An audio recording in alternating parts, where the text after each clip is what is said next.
patient, her name is Francisca. She is a 26-year-old soccer player. She started playing soccer at the age of 11 and she played all the way through college. She played 4 years of college and was done with that at 22 and has played soccer recreationally since then.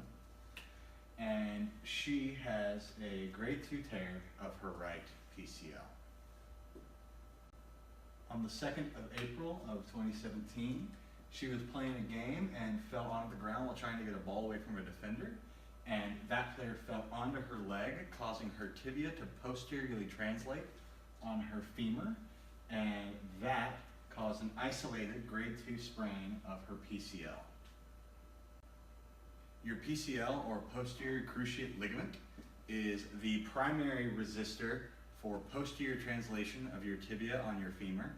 And if an athlete or an individual has posterior translation with enough force, they can cause damage or even rupture that ligament.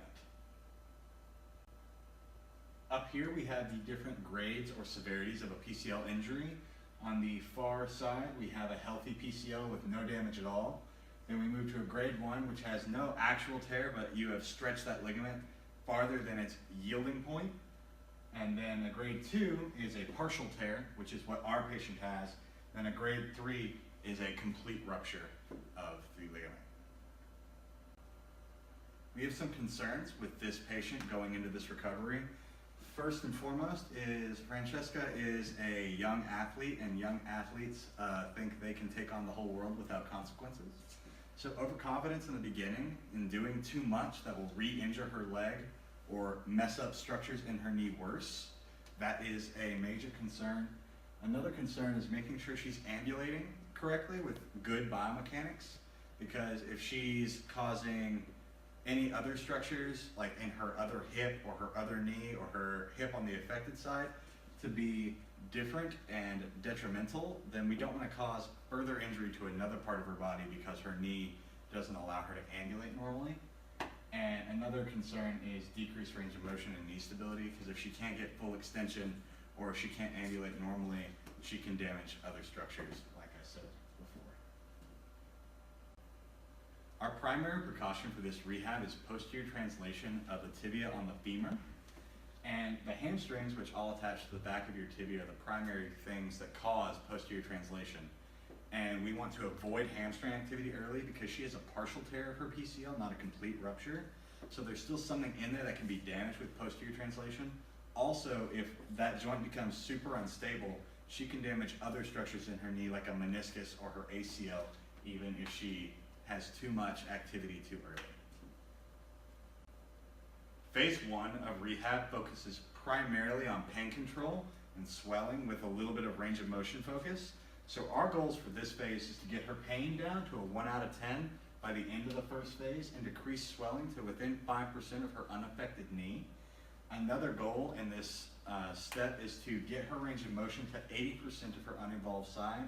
Because we're not doing surgery, there's nothing super traumatic there that's going to resist her getting that range of motion. So we want to get all that back. And we also want to start mild strengthening with isometrics just to build up stability in that knee.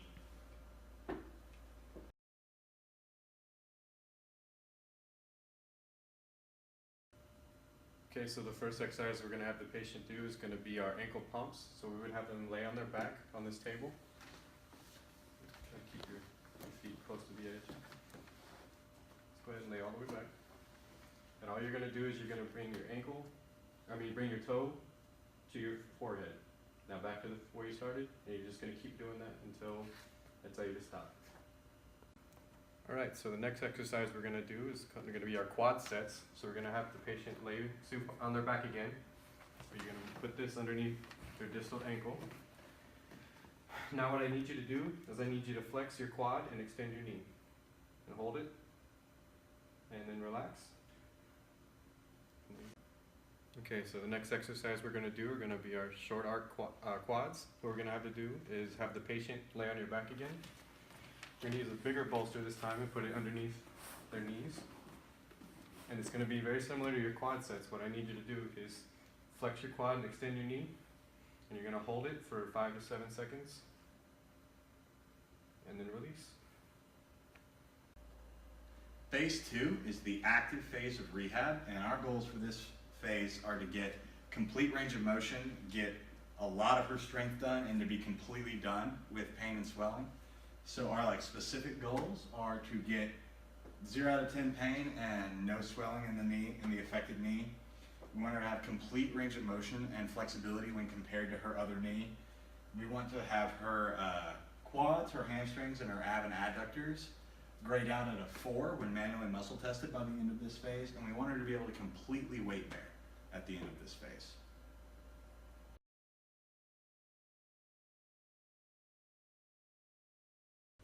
All right, so the next exercise we're gonna do is gonna be our bridges. So again, we're gonna have the patient lay flat on your back, but this time we're gonna have them bring their feet up until their knees are bent.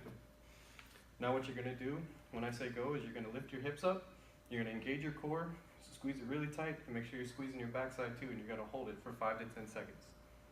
So go ahead and go, just like that.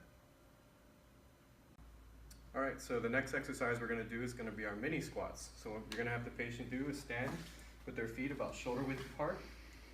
And when you say go, you're gonna extend your butt back and bend your knees until you feel a pain or tug, and then come back to where you started and repeat.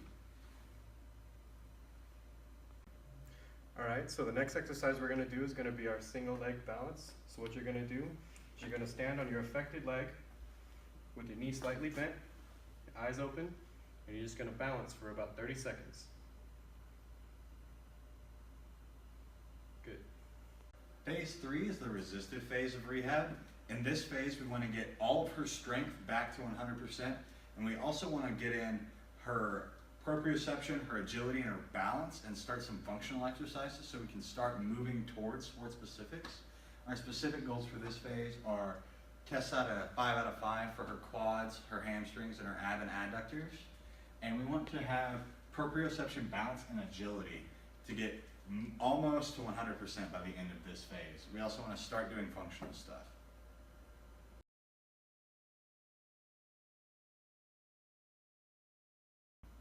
All right, so the next exercise we're gonna do is gonna be called step-ups. So what you're gonna have the patient do is come over to a stool or a box.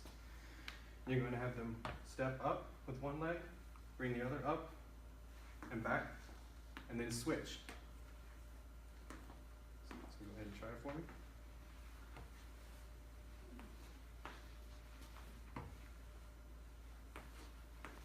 All right, so our next exercise is actually a progressive exercise from one of our previous phases. It's going to go on to a single leg bridge. So you're gonna have the patient lay back again.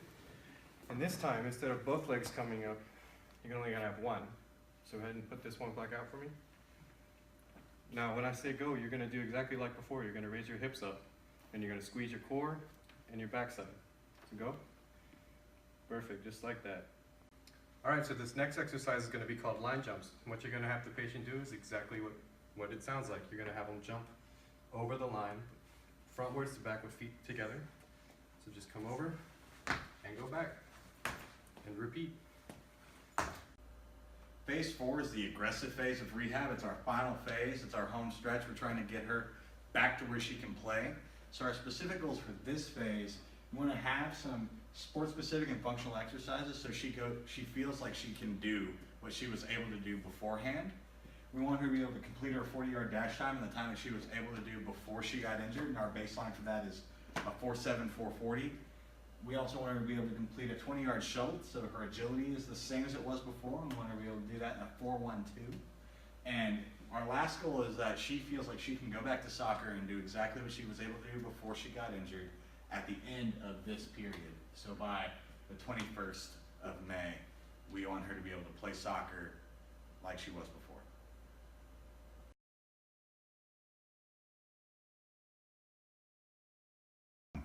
All right, so the next exercise we're gonna have the patient do is called box jumps. You're gonna have them stand slightly behind the box with their feet about shoulder width apart. And when you say go, you're just going to jump up on the box and back down and repeat. So give it a try.